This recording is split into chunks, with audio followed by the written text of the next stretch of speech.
이렇게 온라인으로 우리 특별 부흥에 참여하시는 모든 분들을 주 안에서 진심으로 환영합니다. 좀 날씨도 좀 춥고 이렇게 그럼에도 불구하고 또 많은 분들이 함께하고 있다고 이렇게 생각하고 감사드립니다. 제가 오늘 점심 때 잠깐 나가면서 이렇게 나가는데 가은이가 친구를 데리고 들어오는 거예요.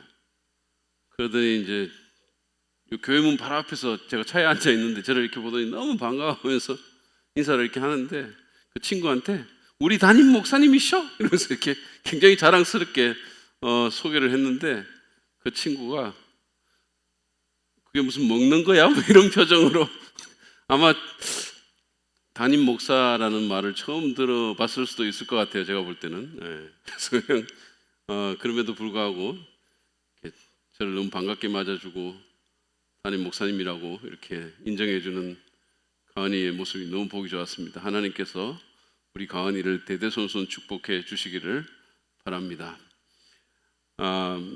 저희들 지금 이제 최고의 질문, 최고의 한 해라는 우리 주제로 두 번째 오늘 시간을 맞는데 오늘은 시간이라 쓰고 인생이라 읽는다라는 그런 제목으로 나누도록 하겠습니다. 시간이라 쓰고 인생이라 읽는다. 어제 저희가 올 한 해를 최고로 이끌 수 있는 그런 최고의 질문에 대해서 공부를 했죠. 어제 한 것이니까 기억하시려고 생각합니다. 최고의 질문 뭔가요? 무엇이 지혜로운 길인가? 라는 거였잖아요. 우리가 그거를 좀 수식어를 붙여서 내 과거의 경험과 현재의 상황과 그리고 미래의 꿈과 희망에 비추어서 지혜로운 길은 무엇인가? 그것이 우리가 반드시 질문해야 될 질문이다라고 나눴습니다. 한번 따라해 보시죠. 여기 있는 분들 집에서 좀 따라 하시면 좋을 것 같아요. 내 과거의 경험과 현재의 상황 그리고 미래의 꿈과 희망에 비추어 지혜로운 길은 무엇인가? 이것이 우리가 올 한 해를 살면서 여러 가지 선택과 기회와 초대에 직면했을 때 반드시 질문해야 될 질문입니다.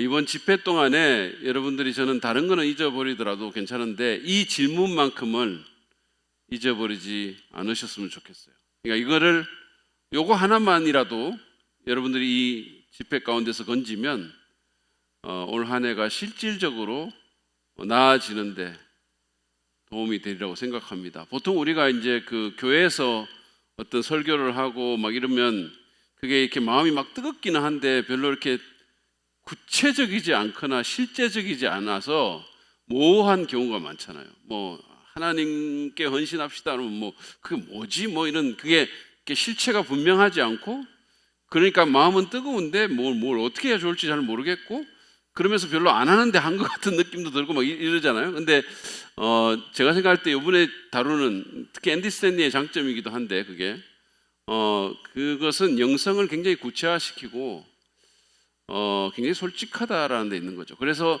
이렇게 따져 들어가면 이게 너무 모든 것이 밝히 드러나기 때문에 상당히 좀 불편하기도 하고 때로는 고통스러운 그런 경우도 없지는 않습니다. 그러나 어쨌든 이 질문 여러분들이 올 한 해를 살면서 여러 가지 선택에 직면했을 때 또 다양한 기회가 여러분에게 찾아왔을 때 또는 어떤 초청이 왔을 때 반드시 질문하십시오. 이게 옳은가 그른가가 아니고 이게 뭐 법적인가 안 법적인가가 아니고 이게 뭐 내게 좋은가 안 좋은가가 아니라 무엇이 가장 지혜로운 길인가? 그래서 그 질문을 좀 제가 어제도 얘기했다시피 계속해서 좀 하라 그랬잖아요. 다른 거 하지 말고 이 질문부터 좀 하라고. 오늘 좀 하셨는지 모르겠어요. 내일도 그렇고 올 한 해를 살면서 특별히 이번 한 달 동안은 좀 트라이아웃 하듯이 계속해서 이런 질문을 좀 하시면 좋겠습니다. 그리고 이렇게 또 여러분들이 각오와 결단을 목장별로 나눠주시는 거 대단히 감사하고 참 이렇게 마음이 좋은데 오늘 나눠주신 또 목장들은 특별히 또 잘 들으시면서 목원님들 오늘 말씀에 대한 반응도 이렇게 좀 홈페이지 상에서 밴드에서 이렇게 나눠주시고 사진 같은 거 이렇게 인증사실로 찍어서 올려주실 분들은 올려주셔서 나눔이 있을 수 있도록 우리 공동체 안에 우리가 떨어져 있기 때문에 서로를 볼 수가 없으니까 좀 나눔이 있을 수 있도록 그렇게 각자의 자리에서 그러니까 인증샷 보내려고 하니까 TV 찍어가지고 보내는 분들이 많은데 그렇게 하지 말고 예배하는 당신들을 좀 한 사람이 다른 사람 좀 찍어줄 수도 있고 아이들한테 시킬 수도 있잖아요. 아이를 찍을 수도 있고 그래서 좀 찍어서 우리가 떨어져 있지만 서로를 이렇게 좀 볼 수 있는 서로 나눌 수 있는 그런 일들이 있었으면 좋겠습니다.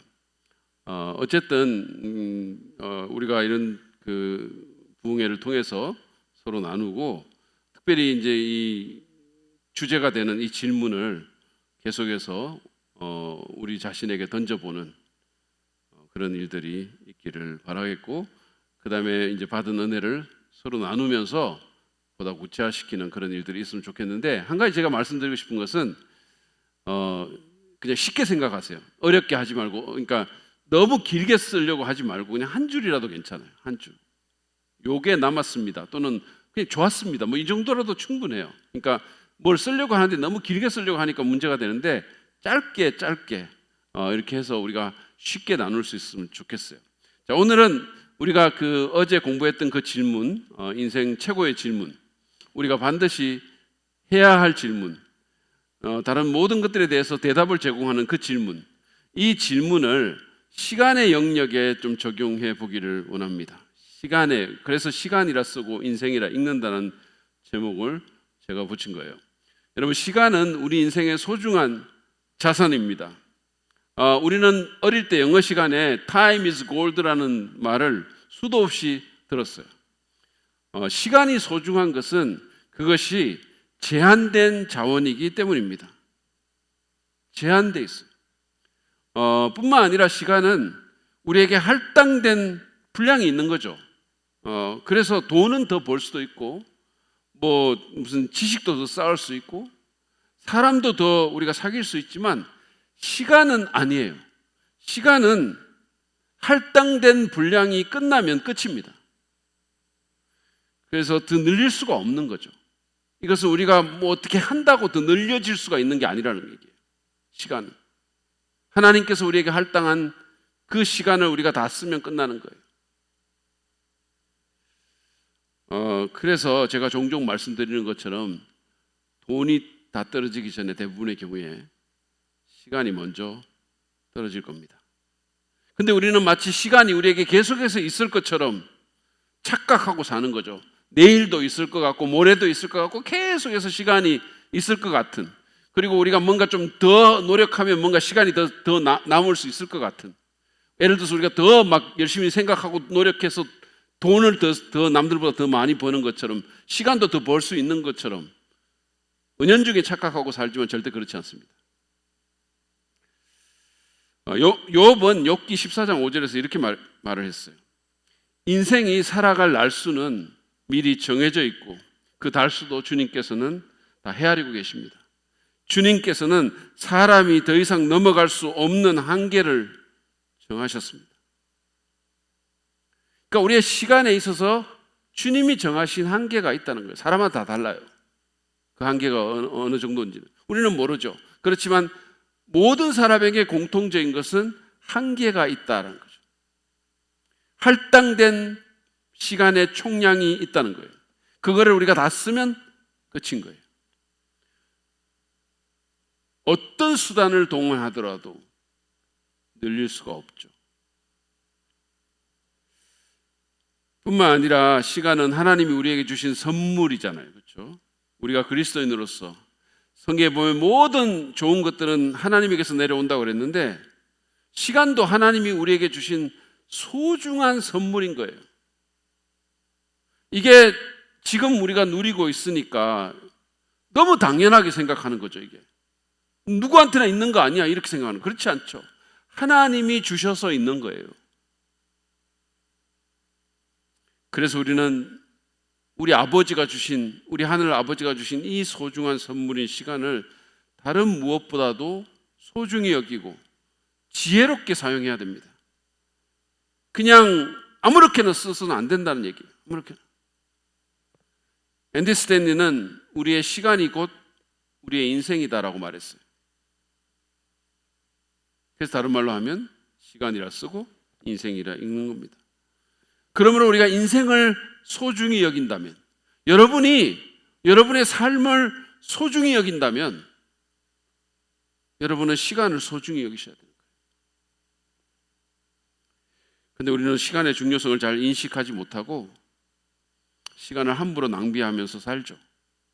어떤 사람이 동트기 전에 아직도 어두운데 호숫가 주변에 어두운 길을 걷다가 발에 뭐가 툭 채이는 것 같아서 보니까 가방이에요, 가방. 그래서 들어봤더니, 묵직해가지고 안을 봤더니 돌덩이들 같은 게 들어있는 거예요. 그래서 그 사람이 그 어두운 시간에 멍하니 호숫가에 앉아가지고 그걸 하나씩 하나씩 이제 호수로 집어던지는 거죠. 첨벙거리는 소리 듣고 그러면서 이제 계속 그걸 던지는 거예요. 몇 개를 던졌을까요? 손으로 이제 가방 안을 이렇게 더듬었더니 하나밖에 안 남았어요. 그래서 그 마지막 돌덩이를 던지려고 이렇게 딱 들었는데 마침 해가 떠오르는 거예요. 그런데 그 돌덩이에서 빛이 반짝 나는 거예요. 그게 다이아몬드였던 거예요. 이 사람이 어두운 곳에서 그냥 아무 생각 없이 집어다가 그냥 막 계속해서 던진 거예요. 그게 그렇게 소중한 보석인 줄 모르고 아무 생각 없이 심심풀이로 물에 던져 넣는 일에 그것을 낭비했던 것이죠. 물론 이 얘기는 누가 만든 얘기겠죠. 그러나 이 얘기는 소중한 것, 특별히 다이아몬드처럼 소중한 이 시간을 우리가 얼마나 아무 생각 없이 버리고 있는지를 잘 보여주는 그런 이야기가 아닐 수 없는 거예요. 우리는 너무 이거를 잘 버리는 거예요. 아무 생각 없이 멍 때리면서 다이아몬드 던지고 페이스북 보면서 다이아몬드 던지고.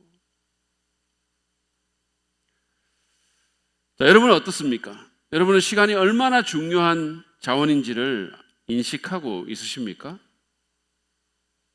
그리고 그 시간을 지혜롭게 잘 사용하고 계십니까? 아니면 적어도 이걸 좀 아껴서 써야 되겠다는 생각이라도 하고 계십니까? 모세는 시편 90편 12절에서 이렇게 기도합니다. 우리에게 우리의 날을 세는 법을 가르쳐 주셔서 지혜의 마음을 얻게 해 주십시오. 지혜의 마음을 주셔서, 지혜를 주시는 분은 하나님이시잖아요. 지혜의 마음을 주셔서 우리의 날이 정해져 있음을 인식하고 살게 해달라는 거죠. 시간의 지혜로운 청지기가 되게 해달라고 기도한 겁니다. 그럼 우리는 어떻게 그럴 수 있을까요? 우리는 어떻게 시간을 지혜롭게, 올바르게, 가치 있게 쓸 수 있을까요? 앤디 스탠리는 이 시간의 사용에 대해서 아주 소중한 교훈 5가지를 우리에게 책에서 제공을 합니다. 여러분들이 적어 놓으세요. 굉장히 유익합니다. 첫 번째는 특정 활동에 소량의 시간을 장기간 투자하면 누적 가치가 있다라는 겁니다. 특정 활동에 소량의 시간을 장기간 투자하면 누적 가치가 있습니다. 운동이 이 원리의 확실한 예가 됩니다. 소량의 시간, 이를테면 하루에 30분씩 우리가 일주일에 4, 5일씩 계속해서 1년간 시간을 투자하면 확실한 효과가 있죠. 누적 가치가 있죠. 먹는 것도 마찬가지예요. 좋은 음식을 먹는데 소량의 시간을 투자해서 1년이 지나고 2년이 지나고 3년이 지나면 우리는 분명한 누적 가치를 느낄 수가 있어요. 그렇죠? 밥 먹는 시간 얼마 안 되는 시간이죠. 그렇지만 그 소량의 시간을 지속적으로 우리가 계속해서 투자하면 누적 가치는 누구도 무시할 수가 없어요. 피아노 연습과 같은 악기 부분도 마찬가지잖아요. 저는 현민이가 처음 드럼을 칠 때를 기억합니다. 10년도 더 전이에요. 아마 고등학교 3학년 때부터 쳤나? 하여튼 굉장히 어릴 때부터 쳤어요. 처음에는 힘들었습니다. 그때는 그랬었어요. 4분의 3박자 특히 불안했습니다. 그래가지고 제가 기억을 해요. 그때 우리 저쪽 교회 상가에 있을 때 우리 강미선 집사님이 막 계속 그쪽 보면서 막 몸에 용을 쓰고 막 손을 막 이렇게 하면서 막 그랬던 게 제가 생각이 나요. 근데 꾸준한 시간을 계속해서 투자를 하니까 지금은 정말 어느 교회 드러머에도 빠지지 않는 A급 교회 오빠 드러머가 된 거예요. 왜 아멘을 안 하십니까? 이것은 관계에도 마찬가지예요. 자녀와 매일같이 저녁 식사하는 시간, 부부가 짧은 시간이라도 대화하는 시간, 밤에 아이를 재우면서 아이를 축복해주고 그 아이를 안고 또는 그 아이와 손을 잡고 하는 기도의 시간, 꾸준히 하면 누적 가치가 생기는 거예요. 신앙의 영역에서도 마찬가지입니다. 여러분 경건의 시간 한번 생각해 보세요. 하루에 15분만 투자해서 성경 읽고 기도하는 일을 계속해서 해보세요. 그게 하루 이틀 하면 별거 아닌 것 같은데 1년을 하고 2년을 하고 3년을 하고 그렇게 시간이 지나가면 그렇지 않은 사람하고는 확실한 차이가 있는 거예요. 그 15분이 엄청난 차이를 영적으로 만들어내는 겁니다. 교회 예배 출석이나 소그룹 교제나 성경 공부 참여도 마찬가지예요. 할 때마다 몸이 찌릿찌릿해지고 막 은혜 받고 막 불이 나고 막 이렇지 않더라도 그런 일은 거의 없겠죠. 우리 교회 교인들은. 여러분들이 지난 1년간 예배에서 들은 설교가 하나도 잘 생각나지 않더라도 소그룹에서 나눈 대화가 기억나지 않더라도 반복적인 시간의 투자는 그것이 누적될 때 내 생각보다 훨씬 더 큰 효과가 있다는 거예요. 그렇지 않은 사람과는 확실한 차이가 있다는 사실이에요. 그러나 이것을 우리가 뒤집어서 생각하면 반대로 딱 한 번만 한다면 아무 유익이 없는 거예요. 누적 가치이기 때문에. 예를 들어서 우리가 어느 날 체육관에 가가지고 막 하루에 8시간 막 오늘 아침부터 저녁까지 막 계속해서 운동한다고 해도 그 한 번의 투자는 아무 유익을 두지 않습니다. 오히려 몸살만 나겠죠. 몸살만. 그 다음날 못 일어나고. 아니면 무슨 자녀와 딱 한 번 10시간 막 마음 잡고 막 자녀 불러가지고 막 10시간 대화한다고 해가지고 뭐를 얻겠습니까? 자녀가 질려서 다시는 옆에 안 오려고 할 수 있겠죠. 그러면 소량의 시간이라도 장기간 투자해야 효과를 맛볼 수가 있고 누적 가치를 누릴 수가 있다는 사실, 굉장히 중요한 원리입니다. 두 번째는 삶의 어느 분야든 시간의 불입금을 한 번 무시해도 즉각적인 파장은 거의 없습니다. 이게 이해가 가세요? 삶의 어느 분야든 시간의 불입금을 한 번 무시해도 즉각적인 파장은 거의 없어요. 그러니까 이를테면 하루 운동을 빼먹는다고 해서 당장 무슨 큰일이 일어나는 건 아니란 얘기예요.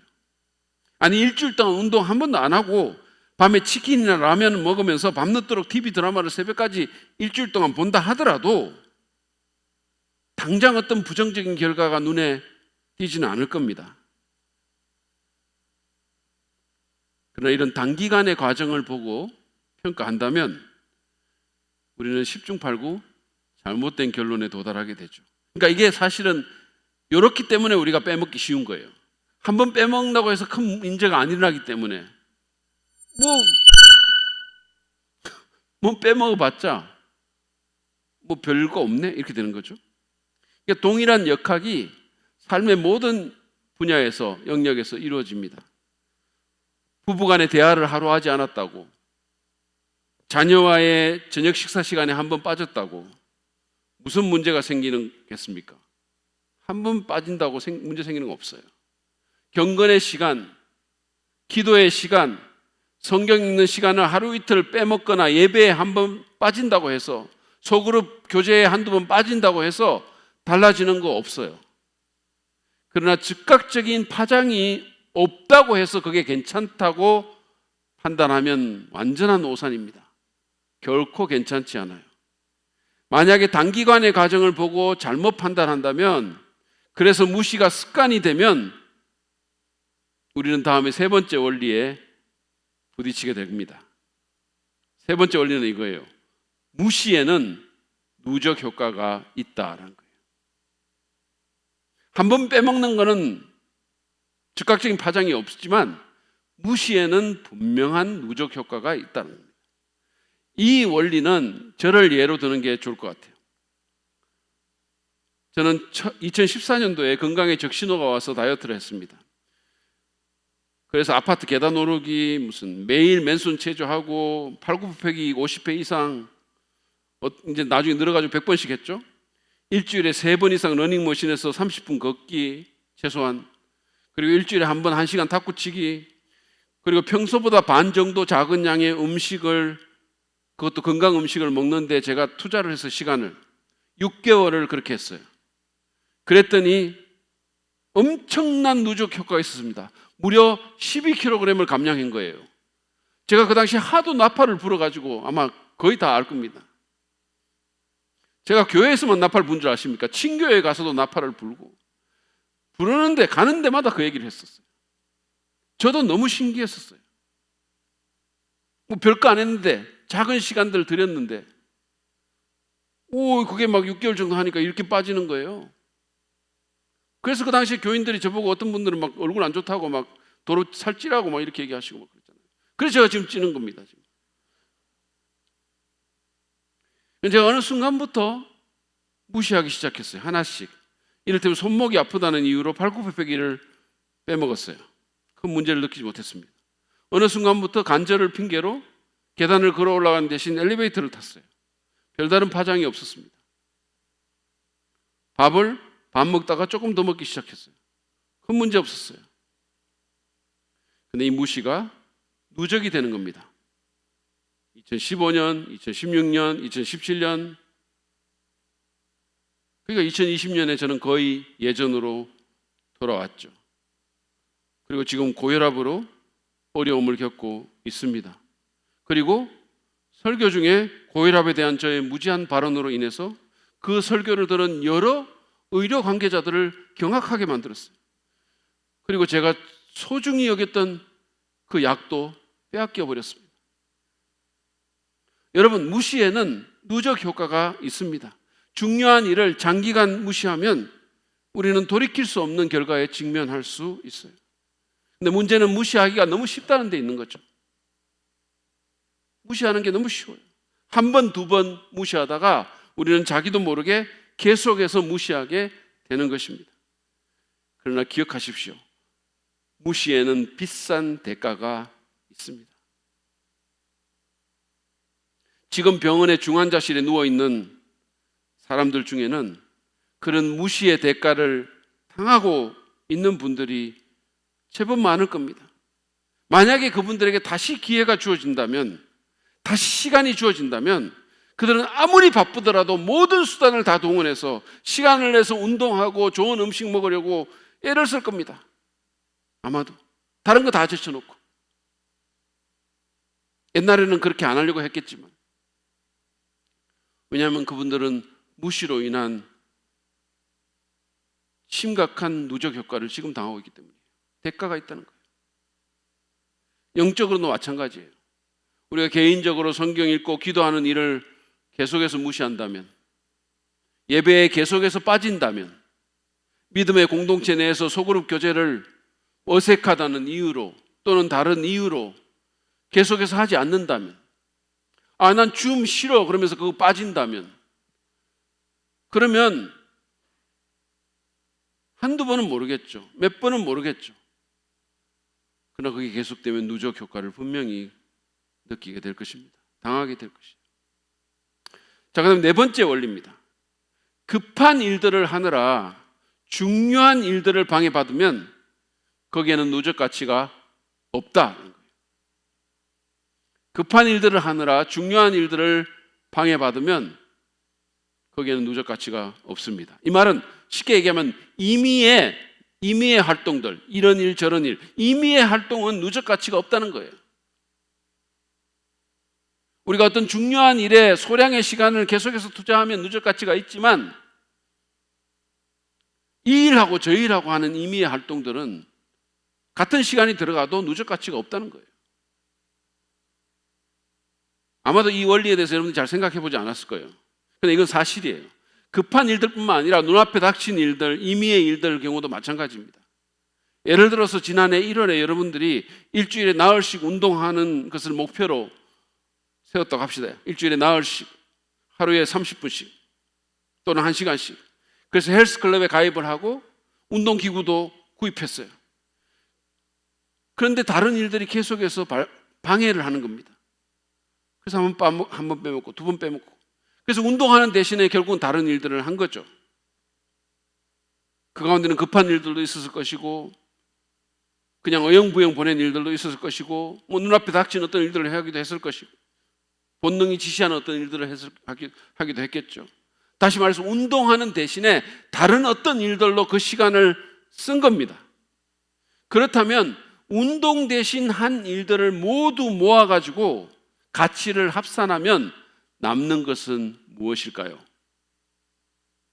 Nothing. 아무것도 없다는 겁니다. 제로라는 거예요. 아무것도 없습니다. 만약에 여러분이 그 시간 동안 처음에 계획했던 대로 운동을 했다면 1년이 지났을 때 상당한 누적 가치가 있었을 거예요. 효과를 느꼈을 겁니다. 근데 운동이라는 그 중요한 일 대신에 다른 의미의 일들을 그 시간에 했기 때문에 남는 것이 하나도 없다는 말이에요. 그래서 1년이 지난 뒤에 누군가가 여러분에게 묻습니다.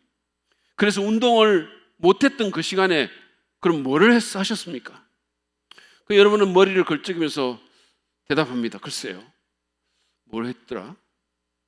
뭐 이메일을 보내기도 했겠고, 잠을 좀 자기도 했겠고, 뭐 페이스북 보거나 뭐 사진을 올렸을 수도 있겠고, 글쎄요, 뭐 딱히 뭐 이렇게 했다고 할 만한 게 없네요. 결국 그 시간들의 합산은 제로라는 거예요. 시간을 쓰긴 썼는데 남는 게 없는 거죠. 그러니까 제가 볼 때는 제로로 가기보다는 그 시간들을 합산하면 오히려 시간 낭비가 된 거예요. 마이너스가 된 거죠. 여러분, 입시생이 공부해야 하는 시간에 그 대신하는 모든 일의 누적 가치는 무엇일까요? 제로입니다. 공부해야 되는 시간에 그것이 방해를 받아서 다른 일을 하면 그것의 누적 가치는 제로라는 거예요. 아버지가 가족과 저녁 식사를 해야 하는 시간에 그 대신하는 모든 일의 누적 가치는 제로입니다. 여러분의 경건 생활이나 또는 예배 시간을 방해한 모든 일의 누적 가치는 제로입니다. 가끔씩 이런 말을 듣잖아요. 세월은 많이 갔는데 바쁘게 지낸 것 같은데 뭘 했는지도 모르겠고 뭐 내놓을 것도 없네. 그 이유가 뭐냐 하면 계량불량의 잡동사니 활동들이 그 시간들을 다 삼켰기 때문이에요. 여러분 기억하십시오. 급한 일을 포함해서 코비 책을 읽으면 이 급한 일과 중요한 일에 대한 대비를 잘 시켜놨는데, 우리가 이 중요한 일, 중요하지만 당장 빼먹는다고 결과가 이렇게 당장 안 나타나는 일은 진짜 잘 무시하거든요. 근데 급한 일들, 그러나 중요하지 않은 일에 우리가 얼마나 많이 소비하는지 몰라요. 근데 이런 일들이, 내 앞에 닥친 일들이 시간의 전략적인 입금을 계속해서 방해를 한다면 그것은 마치 값진 재산을 계속해서 버리는 것 같은 거예요. 이것은 시간 낭비가 아니라 인생 낭비죠. 왜냐하면 시간은 인생이니까. 내 삶을 내가 낭비하는 거예요, 스스로. 여러분이 만약에 여러분의 시간, 여러분의 인생을 소중히 여긴다면 그러면 이런 일이 일어나게 해서는 안 되는 거겠죠. 그런데 우리는 잘 그러잖아요. 하나님께서 우리에게 주신 소중한 자원을 함부로 버리는 악한 청지기가 되는 거죠. 다섯 번째 원리예요. 삶의 중요한 부분에서 당신은 잃어버린 시간을 만회할 수 없습니다. 만회할 수 없어요.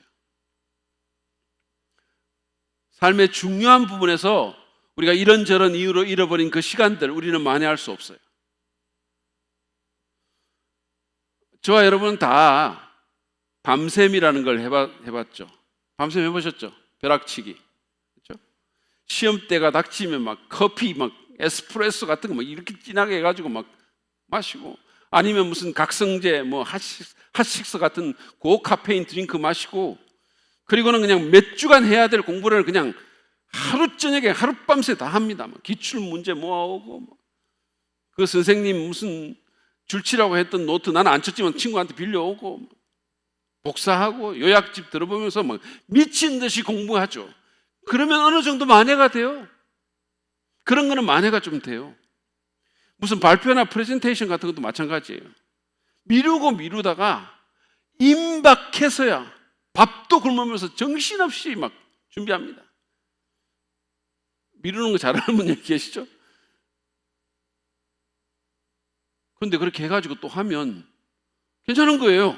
이게 막 미루다가 마지막 순간에 밥도 굶으면서 막 정신없이 프레젠테이션 준비해가지고, 또는 무슨 특강 준비해가지고 했는데 끝나면 사람들이 끝내줬다고 칭찬을 하는 거예요. 좋았다고. 그러면 어떡합니까? 어쩌려지? 역시 나는 벼락치기 타입이야. 진짜 나는 이거 뭐 좀 압박이 있어야 잘하는, 나는 진짜 이게 다음에 또 이래야 되겠어, 이런 생각을 하는 거죠. 그러니까 시험이라든지 무슨 발표라든지 이런 것들은 벼락치기가 가능합니다. 그래서 그런 걸 해서 잃어버린 시간이 어느 정도 만회가 돼요. 그러나 삶의 가장 중요한 부분에서는 만회가 안 됩니다. 그렇게 안 되도록 하나님이 만드셨어요. 밤샘이나 벼락치기로 해결할 수가 없습니다. 신체적인 건강을 위해서 투자해야 될 시간을 다른 데 썼다고 해봅시다. 그래서 여러분의 건강이 아주 나빠졌어요. 밤샘에서 운동한다고 됩니까? 그때 막 몰아가지고 미친 듯이 보약 먹는다고 됩니까? 안 되죠. 잘못하면 몸이 더 망가집니다. 관계적으로도 마찬가지예요. 잃어버린 시간들 만회가 됩니까? 1년이 넘도록 무시해온 결혼 생활을 단 한 번의 주말 외출로 건져낼 수 있을까요? 그거를? 자녀와 관계는 또 어떻습니까? 내 자녀와 보낼 소량의 시간들을 장기간 다른 데 다 썼어요. 그래서 자녀는 컸고 이미 시간을 흘렀고 여러분과 너무 소원해졌고 여러분 품을 떠났어요. 만회가 됩니까? 불러가지고 막 열흘간 합숙하면서 막 그동안 못 먹은 밥 하루에 10그릇씩 막 먹고, 그러면서 밤샘 대화 며칠씩 한다고 그 관계가 만회가 됩니까? 그렇게 잃어버린 시간은 만회할 수가 없는 거예요. 스윈들 목사님의 글 중에 이런 게 있어요. 제가 이거 정확하지 않습니다. 몇 년 전에 읽은 거기 때문에. 근데 대충 이런 거예요. 아이가 아빠인 당신에게 놀아달라고 합니다. 그럼 여러분은 바빠가지고 일하느라 바빠서 나중에라고 대답해요. 아이가 학생이 됩니다. 그래서 당신에게 과제에 대해서 물으면서 도와달라고 하죠. 당신은 발표 준비한다고 너무 바빠가지고 나중에라고 말합니다. 아이는 계속해서 뭘 요청하는데 여러분은 계속해서 나중에라고 말을 해요. 그리고 어느덧 세월은 가고 아이는 이제 청년이 되었고 직장도 잡았어요. 그제서야 여러분은 좀 여유가 생겨가지고 주위를 둘러봅니다. 그러고 보니까 아이하고 통 대화를 못했고 무슨 생각을 하는지도 잘 모르겠고 아이가 너무 낯설어졌어요. 그래서 청년이 된 아이에게 말합니다. 이야기 좀 하자고. 그랬더니 아이가 여러분에게 대답하는 거죠. 나중에요. 나중에요. 만회가 안 된다는 말이에요. 영적인 성숙도 마찬가지입니다. 여러분, 성숙은 시간이 걸리는 일 있잖아요. 본질적으로. 성숙은 벼락치기가 안 되잖아요. 성숙은 반드시 시간이 필요합니다. 큐티집 10건 갖다 놓고 한 달 교회에서 합숙한다고 성숙되는 일 아니죠. 무슨 저 기도원 가가지고 막 한 달 동안 계속해서 기도한다고 영적 성숙이 일어납니까? 안 일어나죠. 사람과의 관계든 하나님과의 관계란 적은 시간에 꾸준한 적금으로 이루어지는 거죠. 개발되는 거죠. 삶의 가장 중요한 것들에 있어서 벼락치기란 없음을 기억하시기 바랍니다. 그게 인생에 있어서 하나님 만드신 원리예요. 자, 그렇다면 하나님께서는 시간의 사용에 대해서 우리에게 어떤 구체적인 권면을 하십니까? 어제 봤던 에베소서 5장 15절부터 16절 말씀을 다시 한번 보시죠. 한번 띄워와 주시죠. 우리 같이 한번 읽겠습니다. 시작. 그러므로 여러분은 어떻게 살아가야 할지를 살피십시오. 지혜롭지 못한 사람처럼 살지 말고 지혜로운 사람답게 살아야 합니다. 세월을 아끼십시오. 때가 악합니다. 하나님은 지혜롭게 사는 삶에 대해서 말하면서 다른 어떤 것보다도 지금 시간에 대해서 먼저 말씀하고 있어요. 시간을 주의 깊게 사용하라는 겁니다. 여기서 세월을 아끼라는 말은 문자적으로는 구속하라는 뜻이에요. 구속이라는 뜻입니다. 무슨 법무장관 구속, 무슨 검찰총장 구속 이런 구속이 아니라 돈을 주고 시간을 사라는 얘기예요. 그 말은 시간 사용에 있어서 대가 지불이 요구된다는 뜻입니다. 내 편한 대로, 내 입맛대로 시간을 사용하지 말고 아무 생각 없이 그냥 흘려보내지 말고 중요한 일을 위해서 시간 사용의 대가를 지불하라는 거예요. 조금 내키지 않더라도 내 욕구가 지시하는 대로 시간 다 쓰지 말고 시간 사용에 있어서 의도적이 되라는 말입니다. 신체적인 건강을 위해서, 재정적인 안정을 위해서, 관계의 개발을 위해서, 영적 성숙을 위해서, 누군가를 전도하기 위해서 힘들더라도 소량의 시간이나마 꾸준히 투자하라는 거예요. 그러면 누적 효과가 생긴다는 겁니다. 앤디 스탠리가 이렇게 의역을 했어요. 시간의 본전을 다 뽑아라. 매 순간의 삶에서 좋은 것을 최대한 짜내라.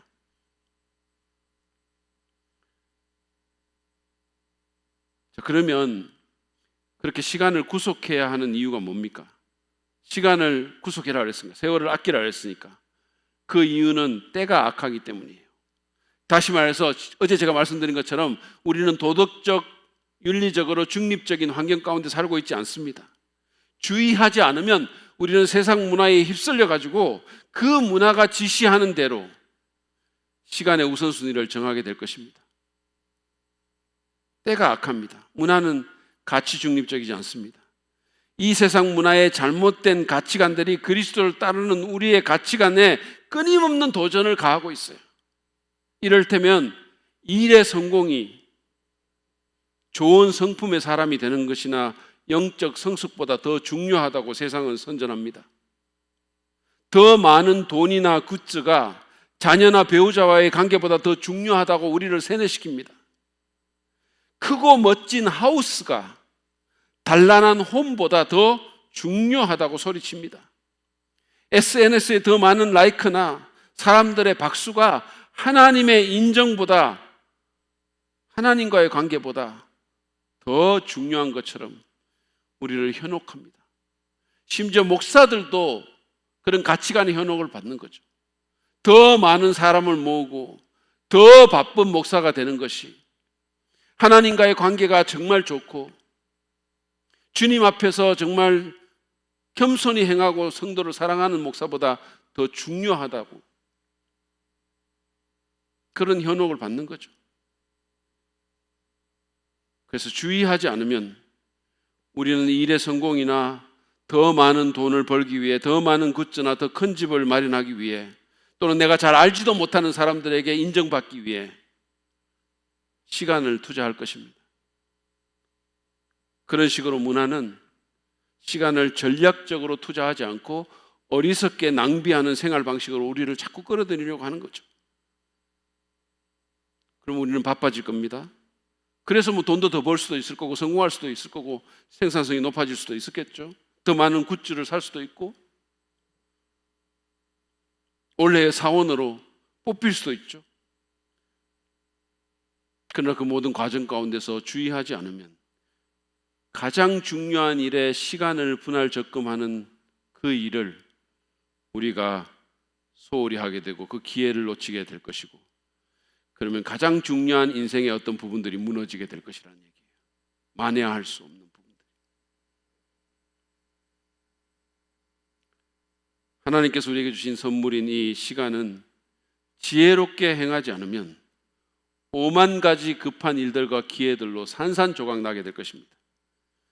그러면 그런 일들과 기회들이 당장은 중요해 보이겠지만 세월이 지나고 나면 함께 엮어 봤을 때 아무런 누적 가치가 없게 되는 거예요.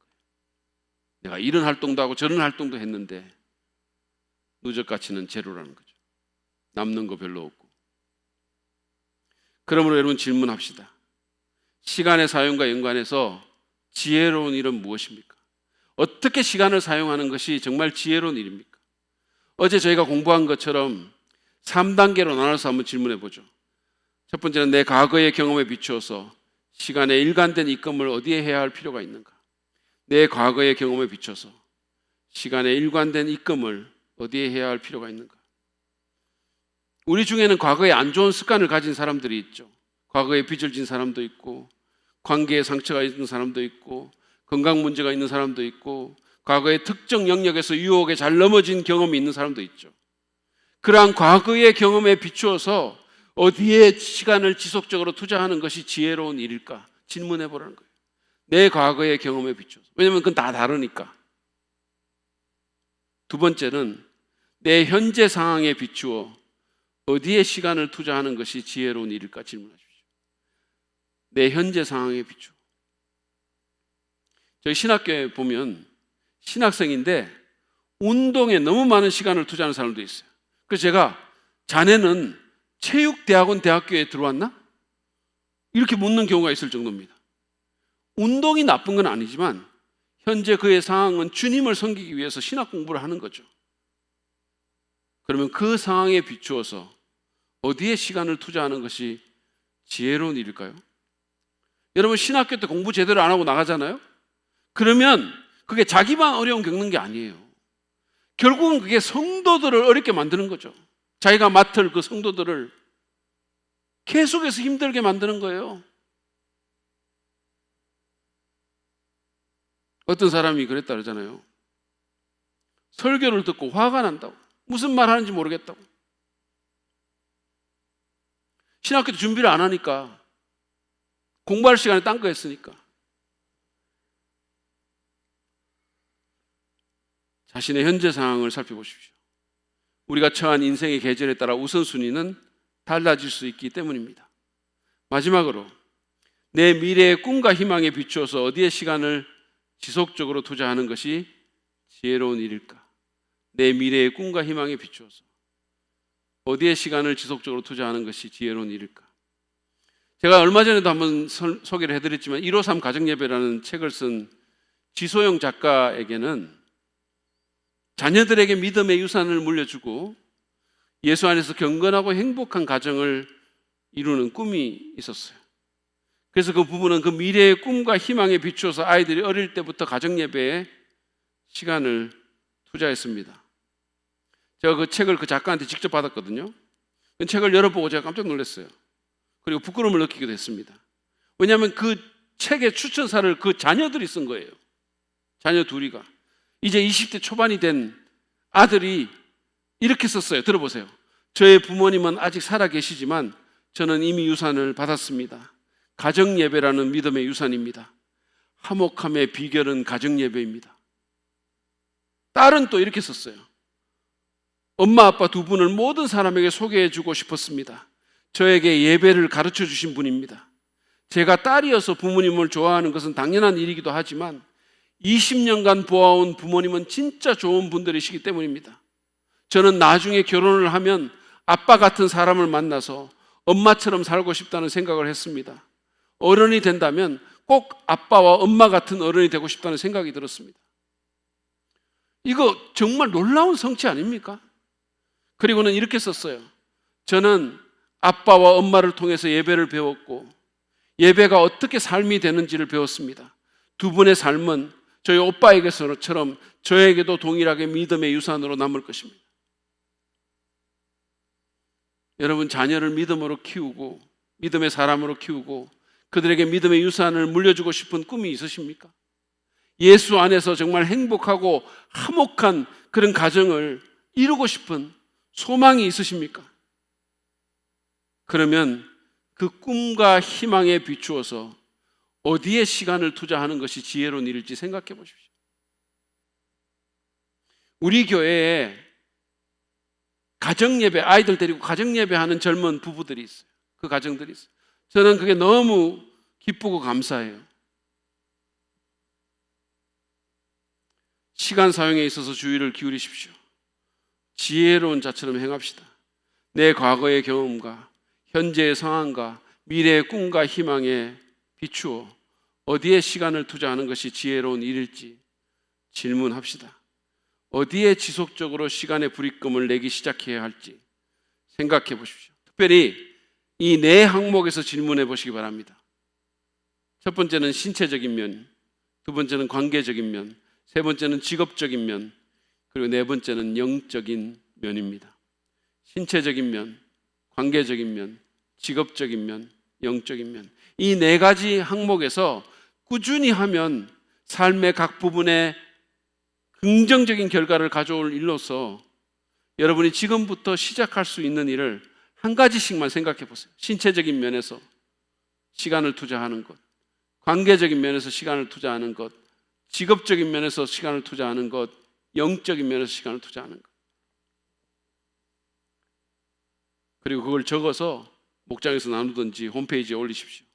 여러분이 실제로 1년 동안 그렇게 투자하신다면 분명한 누적 효과가 있을 것입니다.